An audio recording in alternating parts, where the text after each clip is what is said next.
Teatime, yeah, making a difference, one cup at a time. Teatime, yeah, this is Teatime, yeah, making a difference, one cup at a time. Teatime, yeah. So be sure to grab your tea, grab a seat, and tune in to Miss Liz. Teatime, making a difference, one cup at a time. Tea time, yeah. Tea time, time.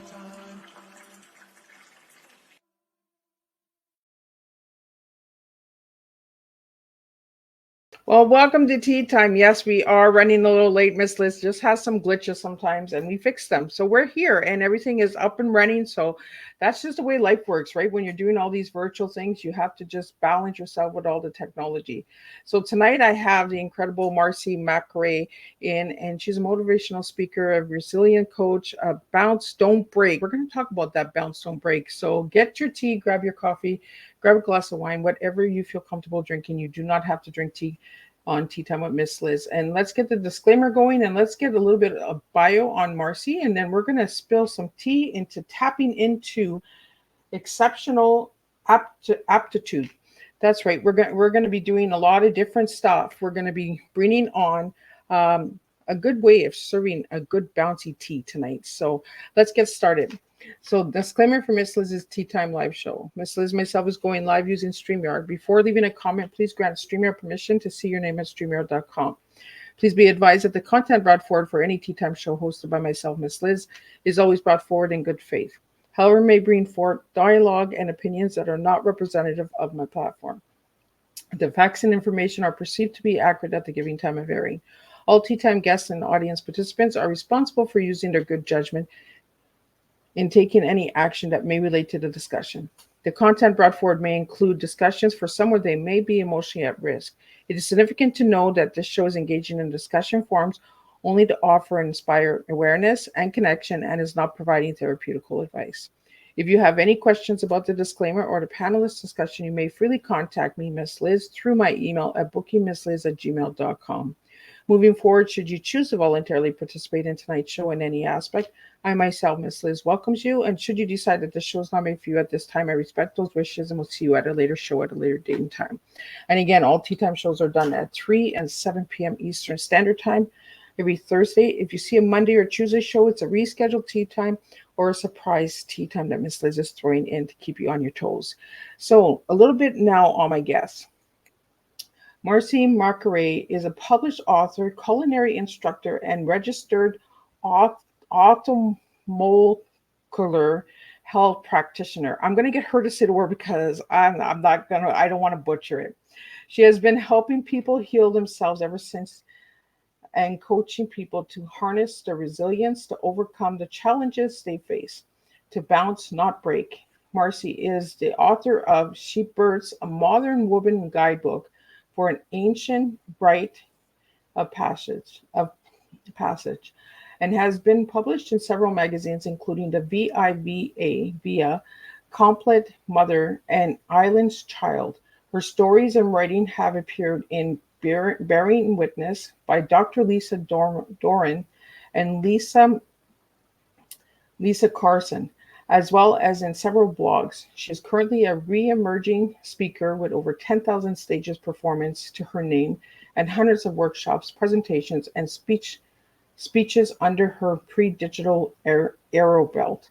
Marcie speaks on topics of importance to women, entrepreneurs, the LGBTQ community, welcoming congregations, and marginalized youths, all with a focus of resilience. Let me get Margie in here.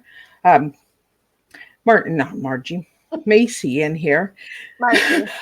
Macy, I don't know what's going on tonight. I can't talk. We're having technical issues.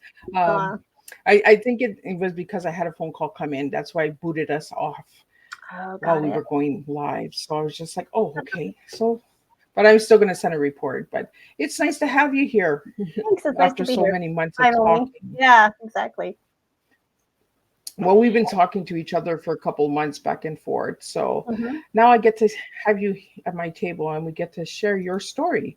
So, Marcie, I want to get into who you were as a little girl and who you are now as a grown woman. Oh, that's an interesting way to start. Also, before we get any further, it's Marcie Macari, and it's orthomolecular. Just it's a long word, but people have a hard time with it. But it just means right molecule for right disease. So I help Oh, people heal themselves using food and nutrition. So that's what oh well, look orthomolecular. at that. I just learned something new. Look at that. There you go. I knew I said I'm gonna leave it to my guests because I don't like to butcher things. I don't like to Hard one. disrespect anybody, but when I can't say something, I'm just like, I'm not doing The it. majority of people that interview me ask me, they like rehearse it before we get on camera because they're like, "What is this word?" But that's okay. So who was I as a little girl? Um, I like to think that I've retained a lot of my childlikeness still. Um, as a child, I was very creative, very joyful, very talkative, and people who know me will say I'm all of those things still. Um, I deeply loved connection with people. I still do. I think I'm wiser now, a little less naive. Been through the ringer a few times, so I have some lessons under my belt. But I like to think that my heart is the same, and that my desire to give back. I've always been I always wanted to be a missionary. I always wanted to help save animals. I was always, that girl. So I think I still have that sort of nugget still in me. Well, and as a little girl, you wanted to be a missionary, and you're a speaker, you're a motivational speaker, and a resilient coach. So, when you hear the word resilience, Macy, what comes to mind for you? So resilience for me means that when we fall, we don't stay at the bottom. We actually bounce up. And what I try to help people do is there's ways you can harness that fall, so that you can actually leverage it to bounce higher. So where you're going, you can kind of project yourself into the next phase. I think resilience is about um, learning from where we've been. Everybody likes to say that everything happens for a reason. I think that's a bunch of hogwash. I think that things randomly happen and there really is no purpose except that you can make a purpose by finding a lesson. But I don't think it's done deliberately or intentionally, especially bad things. I don't think happen intentionally to people. Marcy, I like when my guests are straightforward because that's my cup of tea, right? Is I like straightforward people, and I like that you use that word hogwash because Oldie but goodie. there's a lot of hogwash out there that we need to really Absolutely. focus in and bring a voice to. Um, Marcy, I want to get into the books, some of the books that you wrote, and then I want to get into the bounce, don't break, because I really like that statement, bounce, don't break. So let's talk a little bit about the books that you've been in. So I used to be a very sort of prevalent member of the natural birthing community. And so I wrote a book, which you've given the title of. And it's really about the spiritual aspects of giving birth and how it affects women when they don't have the birth that they wanted. Research has shown that when women have a desire to have a natural birth and then that's taken from them, and even if it's necessary, when they lose that opportunity, it can actually shake their foundation to the point where they don't trust their instincts as a mother. And I think that birth trauma is something that people overlook a lot when we're dealing with female needs. So that's why I wrote that book. It was many, many years ago. I'm in a different phase of life now. All my kids are at least 10 and up to 27 years old. So I'm past that phase now. But that was the first book that I published. And then I was in an anthology called Bearing Witness, where I was invited to participate in a natural birth anthology. So people submitted stories or poetry. I think I have two things in that book. VIVA, Compleat Mother, which is defunct now, and Island Child were all. So VIVA was a natural health magazine that you can pick up at a grocery store. It was beautiful. It's in Canada actually. And then Compleat Mother, which was a natural childbirth, natural parenting magazine. They're no longer in operation, but I submitted and contributed to them quite a bit. You'll also find me quoted, like if you Google my name, I have a lot of memes and things sort of associated with natural birth. Some of the things I wrote have become sort of sayings in the birth community and mantras for strength, which I love. But yeah, so that's sort of what I did before. One of the things that I did before. I've done a lot. My friends will say, like, you know, I had a friend ask me to list all of the things I've done in my life for money or for like a side gig, and yeah, it's been like 37 different things. So I like to say that you could plunk me down pretty much anywhere, and I could do whatever I needed to do. You know, so lots of variety. Well, Marcie, that's one thing we haven't talked about much on Tea Time, or I don't hear that much, is the birthing Mm. trauma. You know, and that explains a lot, because I had my second child was a C-section, and it kind of threw me for a Mhm. whole loop, and I felt disconnected to my child. So when you brought Mhm. that up, I was like, "Oh, that makes a Yes. lot of sense." So C-sections obviously sometimes are necessary. I mean, I used to be very hard-lined about it, like C-sections were just terrible. But now that I'm older and wiser, I know that sometimes they're actually really necessary. But they do cause trauma. I mean, you're cutting a woman open to pull out a child. The child doesn't benefit from the sort of bacteria that they would receive going through the birth canal. So a lot of people who are born by C-section have lung or digestive trouble. And the women who are recovering from this very major surgery are often treated like they should just be up and moving. And what is their big problem? They have a healthy child, but attending to the needs of the mother after the birth that has been traumatic is super important. I think it not only can cause a disconnect between you and your child, but it can also cause a disconnect between yourself and your body. So Oh, you can struggle with connecting to your sexual sensual self as a woman. You can have a disconnect between sort of your confidence in your body, even being able to read and plug into your body. So C-sections are very traumatic, even if they're necessary, and I'd love to see more work in supporting women after. So yeah. I think we need more conversations on this, because as we're talking about this tonight, I'm like sitting here as a mom who had two C-sections, and Mhm. I struggled with them, and this makes a lot of sense, but there's Yeah. no I haven't heard of any support groups or anything like that work with birth trauma. Have you? So there are some, but they're not very mainstream because the philosophy is sort of like, I guess it's sort of an unspoken philosophy, is that if you talk about how your C-section was traumatic or difficult or painful or something you have to actually heal from emotionally, mentally, whatever, um, that you're sort of denying the fact that you have a healthy baby. And that's usually the focus. Like, why are you complaining? Why are you having issues with this when you have this baby who's healthy and happy, and you should just be grateful, right? Yeah. And it really silences women. So yes, there are support groups. Some of the life coaching that I've done in the past has been centered around C-section trauma recovery and birth trauma recovery.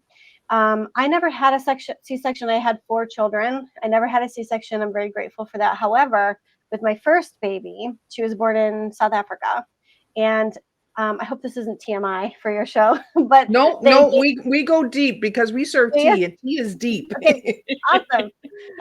They gave me a 3rd-degree episiotomy without any pain medication and without consent. So they basically cut me front to back, and the healing from that was very difficult. And my baby was only 5 pounds 12 ounces.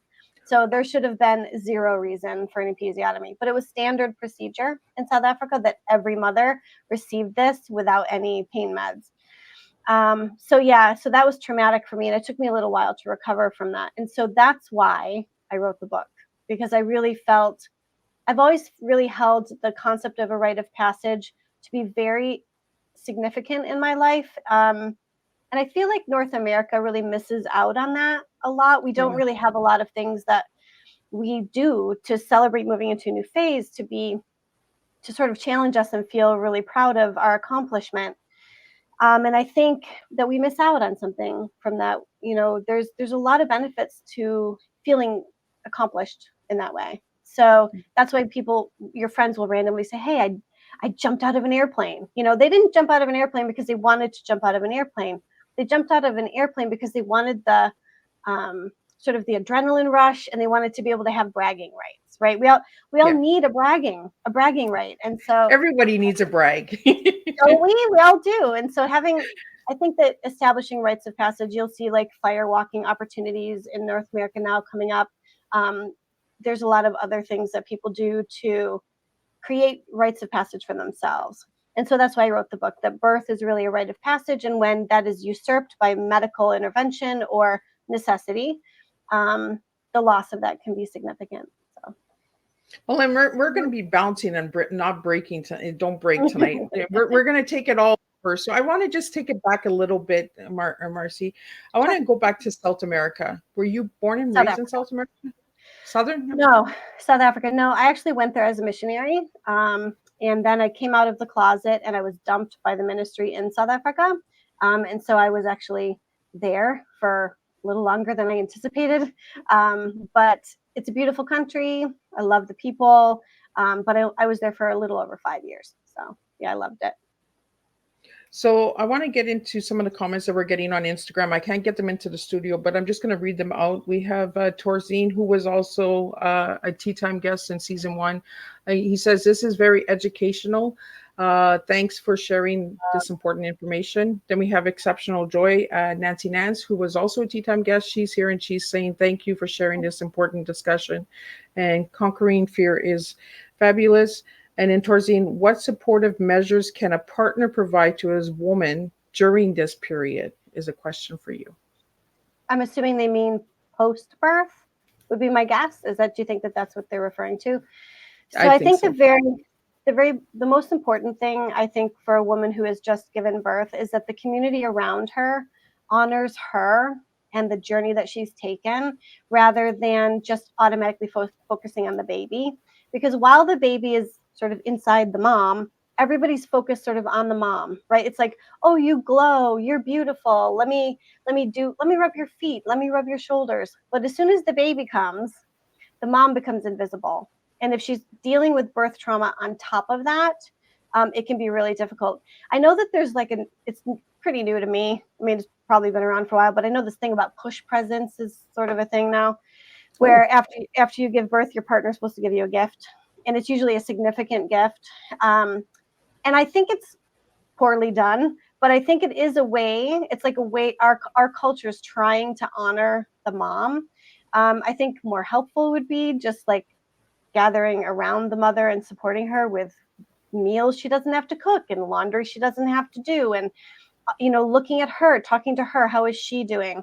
I think it's really important to not pass over the mom when she's just given birth.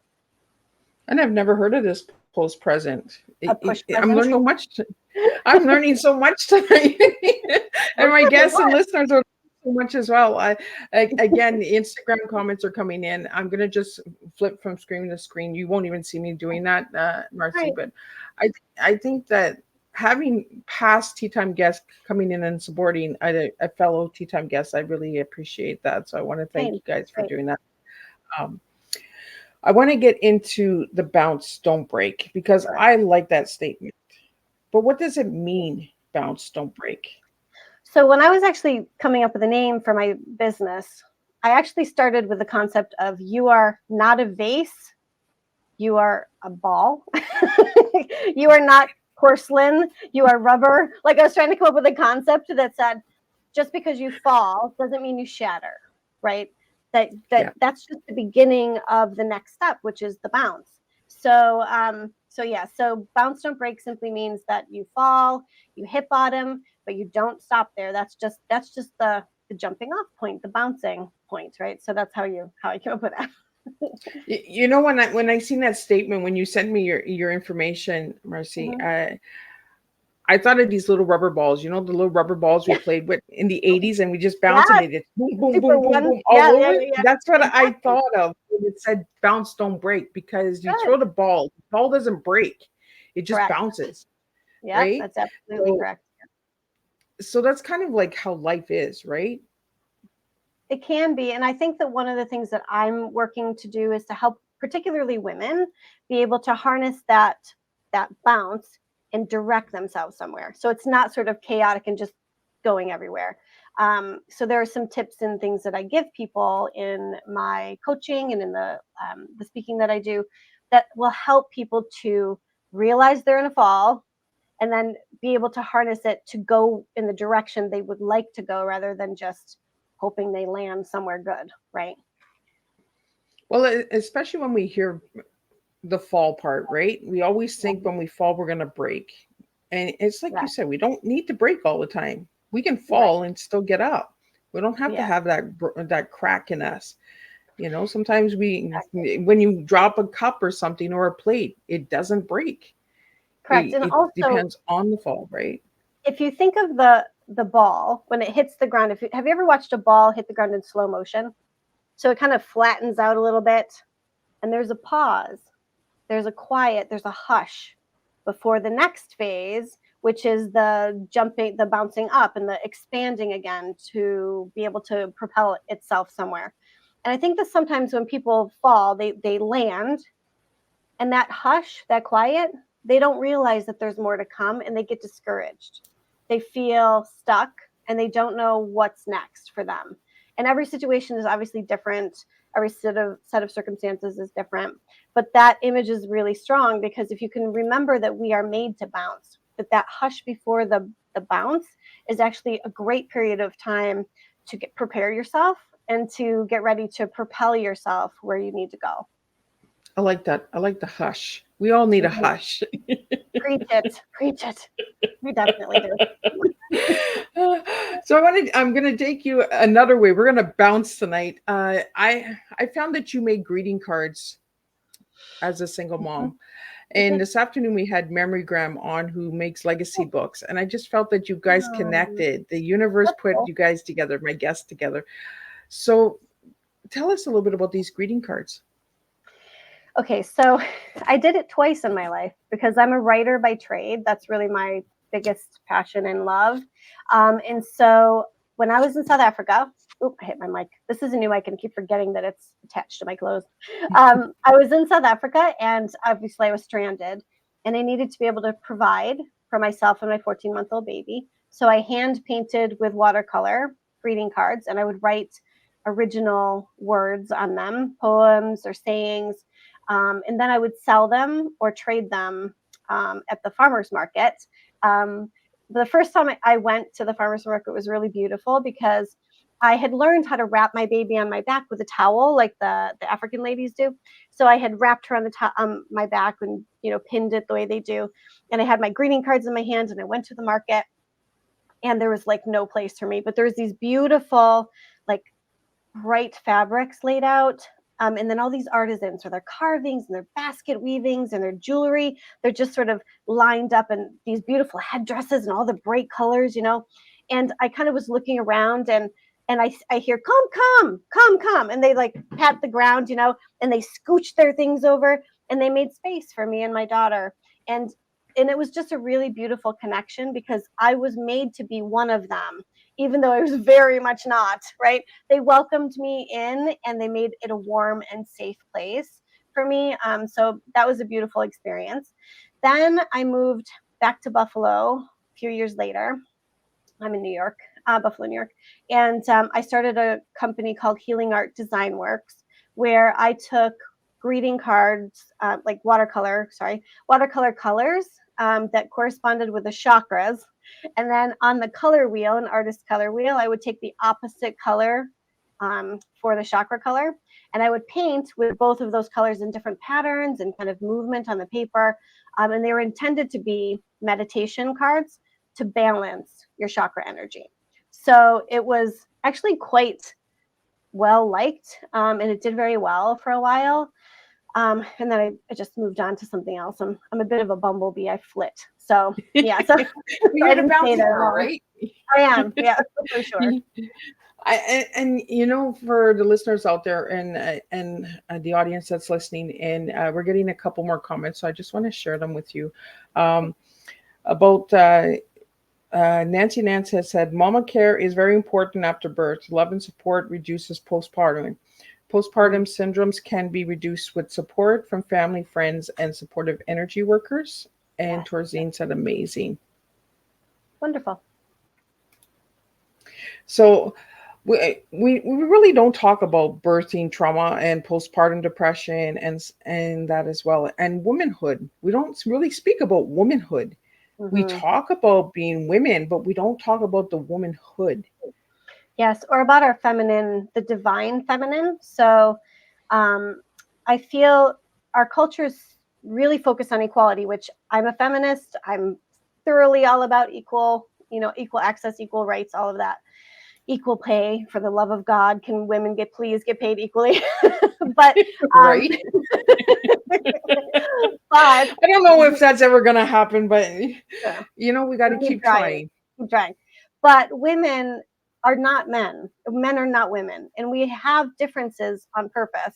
And I feel like a lot of the gifts and the beautiful things that women bring to the world are often overlooked, because we're trying so hard to be equal, that we start to emulate masculine traits. We start to think that if we're going to be a boss babe, we have to be rough and like unmoving and like non-negotiating, and but female energy is actually a welcoming energy. So the best way for us to harness our energy is to make space, for welcoming people in and for calling them into our plan, our energy, our vision, rather than trying to force them. Right? It's better to like, seduce, so to speak. Yeah. seduce people over to our side. So I want to get into your story on how you mentioned a little earlier about being removed from the missionary because you came out about being lesbian. Correct. How did that affect your life, Marcie? Oh, well, I was stranded because they wouldn't fly me home, and they refused to renew my work visa, which meant I couldn't leave the country and I couldn't work in the country. Um, it affected my life in a lot of ways because I think it really made me take a hard look at the belief system I had been holding for so long. I've walked away from Christianity for that reason. I'm open to that which is greater than us. I believe definitely in something greater than us. Um, and I just don't like to put the label to it because I think it's dangerous when we try to, I think it's dangerous to try to define something that is, everybody has their own sort of vision about it, their own viewpoint on it. Have you ever heard of the parable of the blind men and the elephant? I've heard a little bit about it. Yeah. Do you mind if I share it really quickly? Yeah. Go ahead. No, go ahead. So this is actually how I believe about God. So um, there was an elephant, and there were 5 blind wise men, and they were all surrounding the elephant, and they were asked to describe what an elephant is, what they look like. And one man said, "Oh, they're long and wavy and thin, and they move like butterfly wings, right?" Then another one said, "No, no, no, no, it's short and it's kind of whippy and has a little bit of a furry thing at the end. And no, an elephant is actually very long and very wrinkly." Like they all had their own version of Yep. the description of the elephant, because you can only access a part of something that's so big, right? And that's sort of how I feel about God or anything really spiritual. I think that every kind of religion, every belief system, and every human, we have our own little portion, which is true. It is a truth, but it isn't the whole truth. And we can't know the whole truth because we're not intended to. We're intended to see it, spirit, God, as a mystery. It's our intention to seek it, to learn about it, to delve into it. If we had the whole secret answered, then I think that life would be boring. And I think that too many people, there's too many lives lost, there's too many families broken up, there's too many hearts broken because a person or a group of people believe that they have the whole truth and nobody does. Anyway, that's my little No, side. and I'm glad that we're bringing this up, because these are conversations we need to be bringing to the table, right? It's conversations that everybody want to hear. That's what you hear on Tea Time. Miss Liz brings those conversations to the I love table, that. because we need these real and raw conversations of the, Yeah. not. For me myself, I've walked away from Christianity as well because of so much enforcement. You can't do this, you Mm, can't do that. If you mhm. do this, you're sinning. You're doing this. Yeah. You, You're going to hell. I feel that they're the biggest judges out there. Mm, I believe in God. I just don't believe in the religion, because the religion, it feels like it's being enforced. yeah. It's telling you who to be and what to be, and when you should do this and when you should do that, and all of that. And I've tried many different religions, and I'm just like, it's not for me. I'm more on a spiritual journey Mhm. than I am on a religious journey. And I think a lot of us get pulled to the spiritual side because we're getting so judged on the religious side. It doesn't mean Well, that we don't believe in God. creativity and the multidimensional aspects of us being human, we can't really thrive in an environment that is so like rigid, right? We Yeah. need something that is expansive and will move with us. Otherwise, we have to break out of that mold and move into something else. And spirituality, which is a big umbrella, it's an opportunity for people to be in the presence of the divine without those constructs, right? Which is why a lot of people find themselves under that umbrella. Yeah. So we have a couple more comments here. I just want to bring them up. Um, uh, for the women's pay, we will be paid more as we continue to heal our soul wounds. Oh, that's Forced true. compliance is unacceptable. Feminist energy is beauty, which is all of us, both men and women. And dogma is dangerous. Dogma is definitely dangerous. Yeah, agreed. and and it's something we don't talk about, right? And I feel like we're Wow. on this balance thing, right? This balance scale of, if you do this, then you rise. If you do this, Yeah. you then you fall, you know. Mm-hmm. And Yeah. it's more of the ones that are falling and bouncing, like back to the bounce, don't break. It's the Right. ones that are bouncing from that fall that are Mm-hmm. rising, Mm-hmm. because Yep. we're opening up the mind, right? We're having that open conversation, saying, but why? Why do you feel this way? Why do you think that it makes me less of a person if I do this, or my sexuality is this way? Mm-hmm. You know what I mean? Yep. I'm still a human being at the end of the day, and I think that's where we have lost ourselves. Mm. So, I agree. do, Oh, so so Marcie, do you speak? sorry, we have a Go delay all the ahead. time. No, I was going to say that one of the things that I find really frustrating is that a lot of Christians will say, well, love the sinner, but hate the sin. So I can love you as a gay woman, but I can't love the fact that you're gay, and I can't accept that. And the problem with that philosophy, the way that they are sort of expressing that, is that they are basically saying, you are sinning, and we don't agree that the person that you love can be a sort of divinely appointed connection. So we're going to basically say, you have to hide it. You have to not be your full self around us, and then we will accept you. Then we will like you. Then we will, make you a part of our group. And I think that a lot of Christians use that to stand. It's sort of a way to hide behind. They want to hide that they're being judgmental, but what they're doing is still creating a secondary like level for the humans in their life. Like you're not able to be one of us. You can be one of these people below us. So, and actually I did this, you'll find this interesting. I Yep. lived in Canada for 22 years. There's a chance I may move back in the near future, which would be really great. But I actually called around to a variety of different churches, and basically I asked them a few questions like, are you a welcoming church to those in the LGBTQ community? And what do you mean by welcoming? Am I allowed to sing in your band? Am I allowed to teach your children?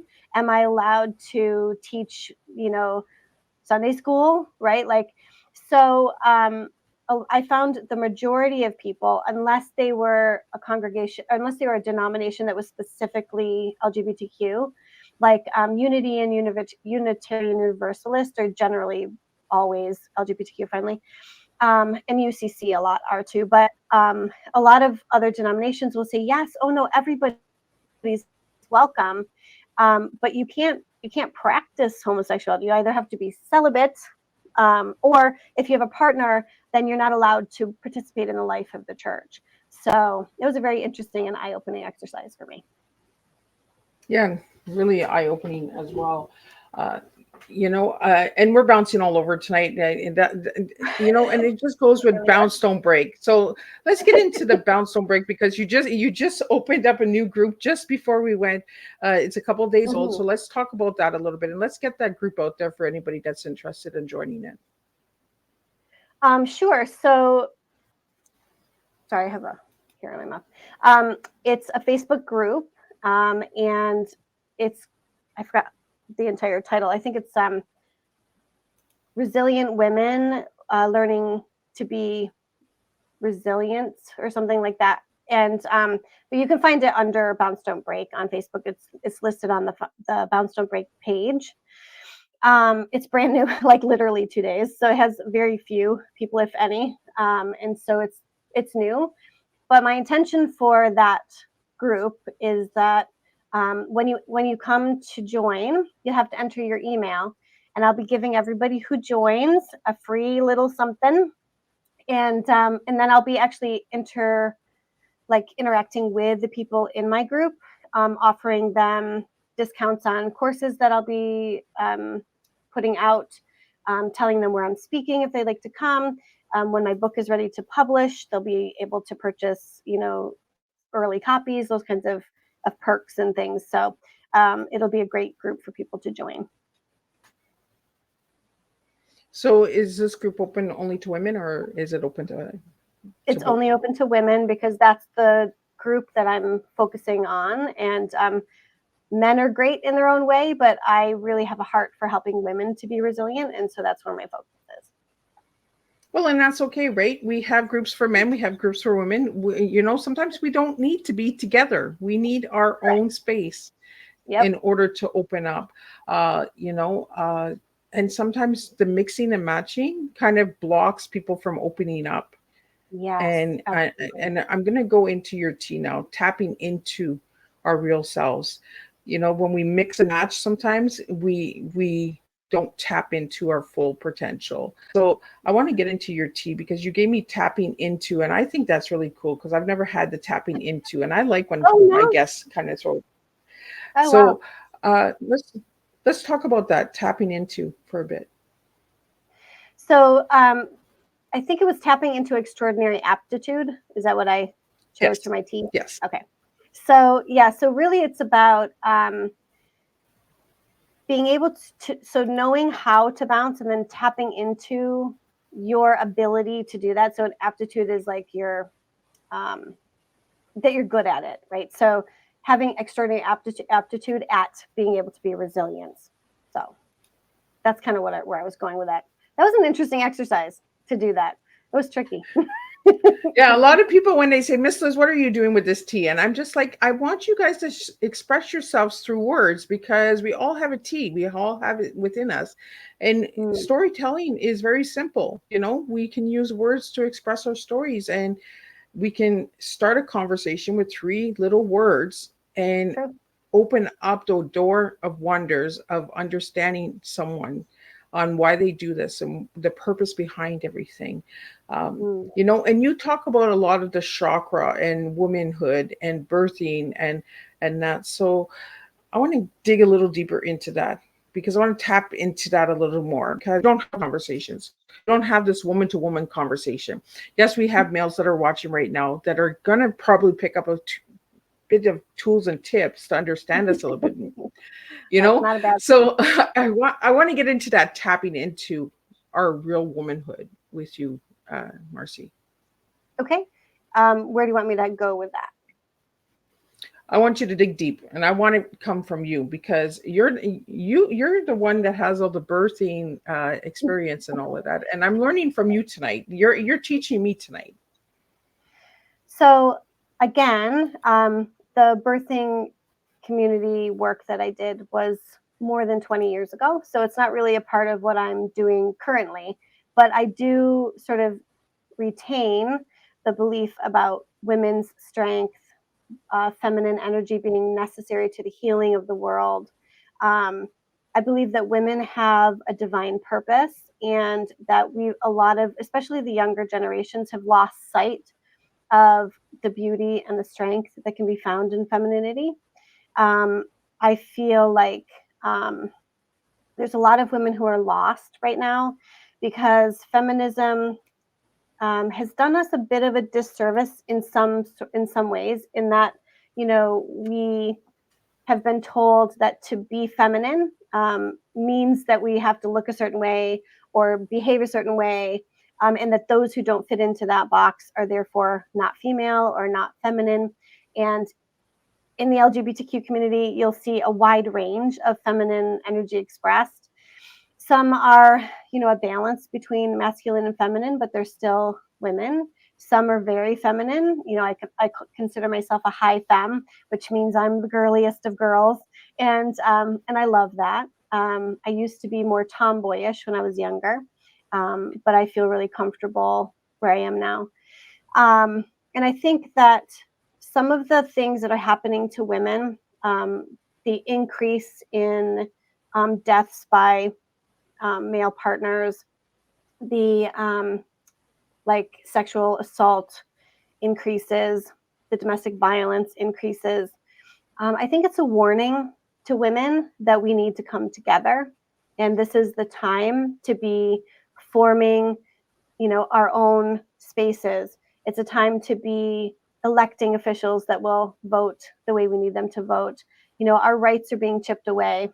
Not only have we lost abortion rights, but they're also talking about removing contraception rights, which means everything from condoms to birth control pills could be outlawed. They're thinking of removing women's right to vote. They're thinking of removing the ability to get out of a marriage. So once you're married, you do not have the right to divorce. And so I'm seeing these things as a warning that our feminine energy, our feminine strength has been taken for granted, and we've lost some of the keys to the wisdom that our mother's mother, you know, had. And so I think that bringing back some of those things about strength and joy as a strength, as like a power.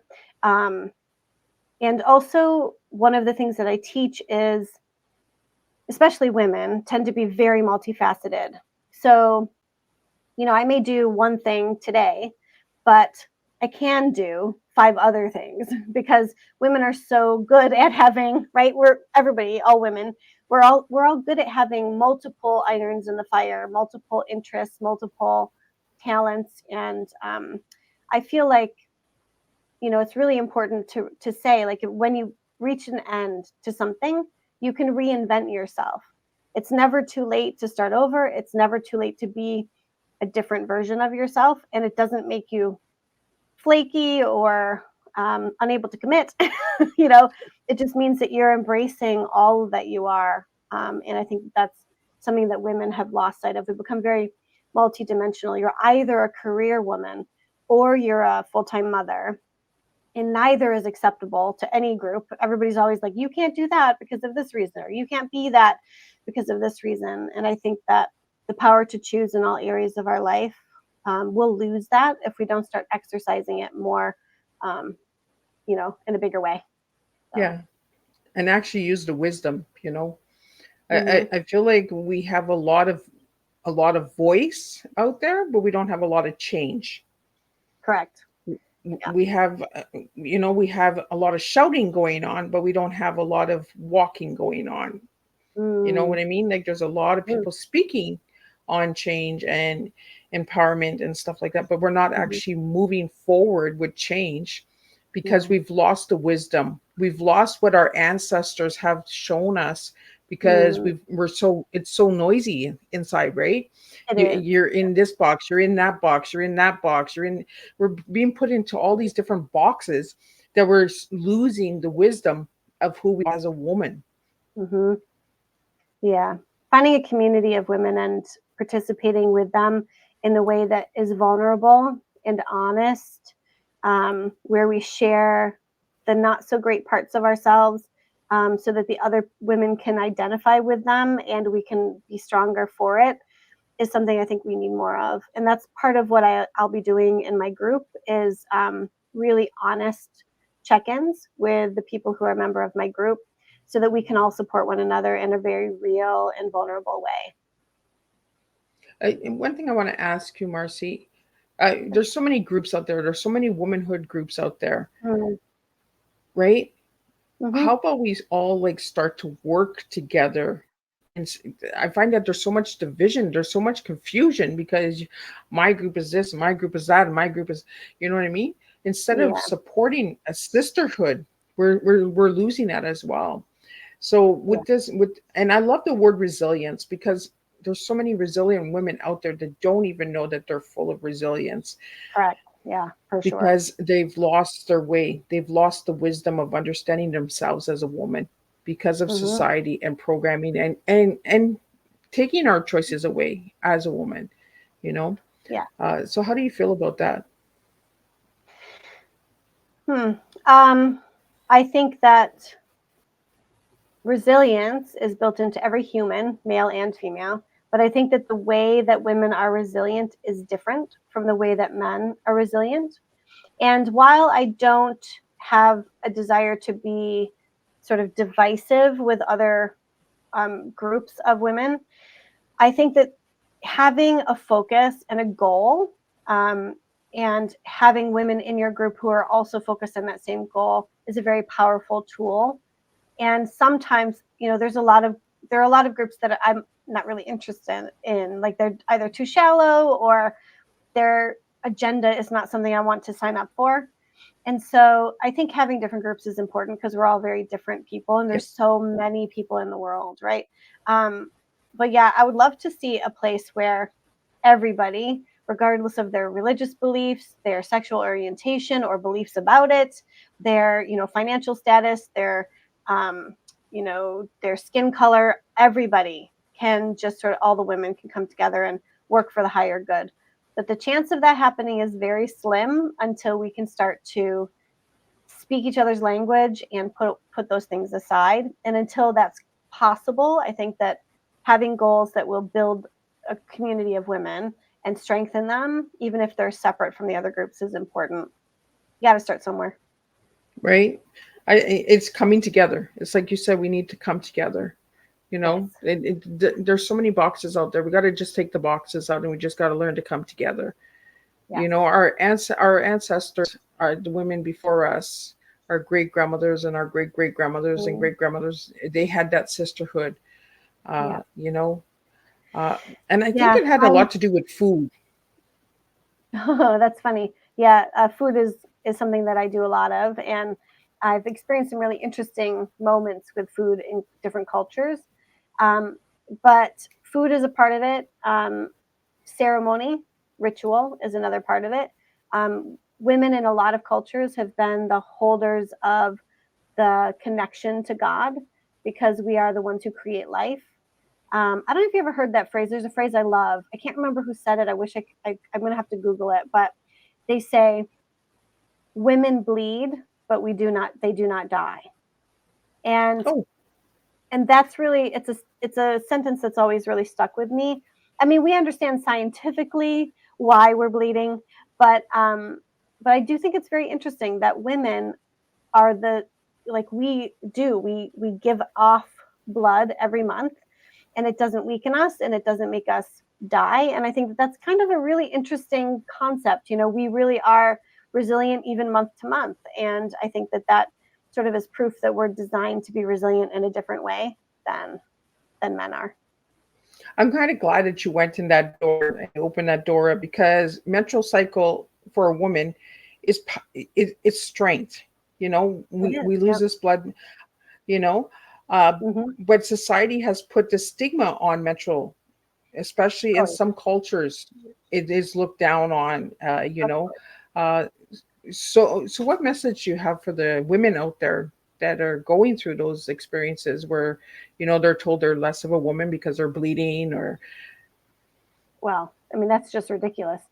If they're not, if it's kind of like, it's not only about the menstrual blood, it's about women's bodies, right? Because if we can shame 11, 12, 13-year-old girls into being ashamed of what is a natural part of feminine, their femininity, we can keep them from fully expressing themselves as women. So I think that, like, I've have my daughter has not yet reached age of menstruation yet, but when she does, I'll be putting together a moon box for her with a bunch of different kinds of products and celebrating her coming into womanhood. When my oldest daughter started her menses, we did a ceremony for her, and she got a goddess name, and she got celebrated by all the women in the family, and I'd like to do something similar for my young daughter. I think that's really incredible what you just said, because we don't celebrate the girls, in Yep. today's society. We're just like, here's your pad, put it on. Like, Yeah. uh, Yeah. for me, I started very young because of sexual abuse. I started at the age of 7. So Mm. I honestly thought I was dying. I Um, wasn't prepared at all. There was no conversation. Nobody else at that age was having menstrual cycles. So mm, you, so there was a lot of trauma there. There was a lot of fear. yeah. Um, Your body was so trying to how can we hush it out. right? And how can we close the fear through menstrual cycle? Because there's a lot of fear on menstrual cycle. I mean, obviously, basic education is important. If a girl understands what's happening with her body, that really helps. But I think as far as the shame, which is a different kind of fear, I think that um, helping them to understand that without it, we cannot be the bearers of life. And I think that that's a really important aspect for them to realize it's a good thing, like it's a positive. It might be an inconvenient positive, but it is absolutely a positive thing. And with all of the different menstrual products available now, finding something that feels good for the person is really easy. I mean, there's so many options. We have a wide variety now, so that's really good too. Well, I want to get into, before we wrap it up, because we're almost done here almost at the hour here. I want to get into the colors because chakra has color, menstrual cycle Oh has God, I don't color, even remember. I don't even womanhood remember what. has color, right? All different colors and energies. So I want to get into the colors that you gave me because I asked you what your favorite colors were, and you gave Sure. me teal and blue. So Hmm. why those two colors? Because they remind me of peacock feathers, and peacock feathers are my favorite bird.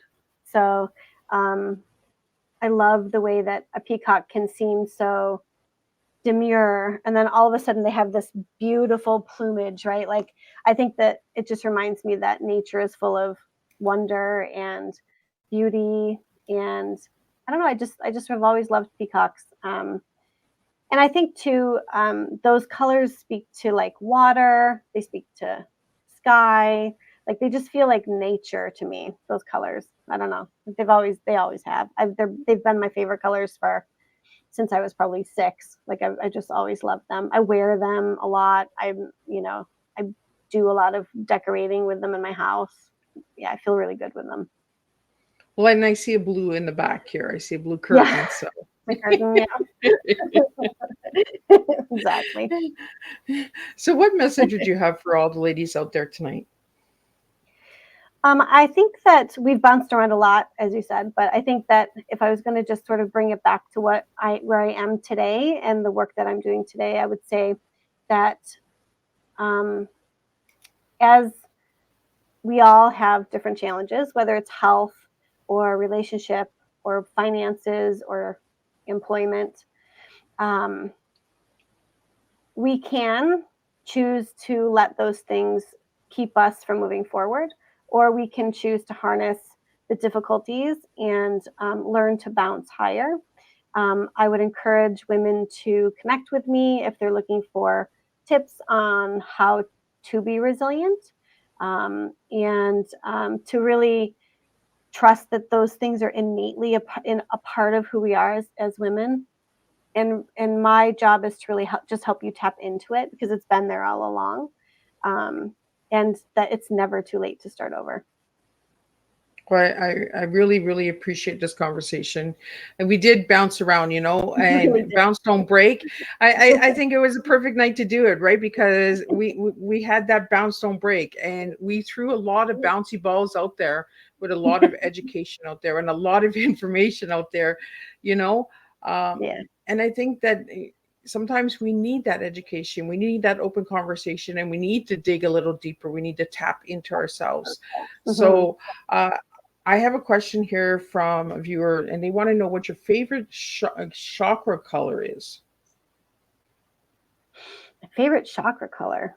Mm, well, I'm a real fan of the root chakra, and I believe that's red. But it's been a long time since I've done that work, so I'm not not even entirely sure. But yeah, I think that the root chakra, which would be the base of our spine, it's where all of our kundalini energy is. So all of our sensual, powerful, like money energy, all of the power centers come from our chakra, or from our base chakra or root chakra. So I think that that's probably the place that I would start, being something that I enjoy focusing on. Well, and I think the root is like the motherhood, right? The womanhood. Yep, right around Yeah. your womb area. Creativity, life, birth, Yeah. money, sex, yeah, all of it. All the good stuff is Which there. makes a lot of sense. Yeah. So, for any of the books that we talked about earlier in the show, where can they find these books? Can they find them on your website, on Amazon? Where can they find these books? So She Births is on Amazon. The book that I'm working on now is not yet totally sure of a title, but it's coming. And that book will be hopefully released by the end of the summer. That's my goal, is to have it written and ready to go. And being a part of my page or my group is the best way to see that announcement when it's ready. So, and Marcie, do you want to just share your website and spell it out for all the audio listeners so they can check you out? Sure. It's bouncedon'tbreak.com. So it's www.bounce, BOUNCE, don't, without an apostrophe, and then break, BREAK.com. Awesome. And I really had an enjoyable time sitting and talking with you. We Thanks. need these woman It to was fun. woman conversations. And Mhm. sometimes glitches is just like womanhood, right? Just like motherhood. We have these ups and downs. We go, in and out.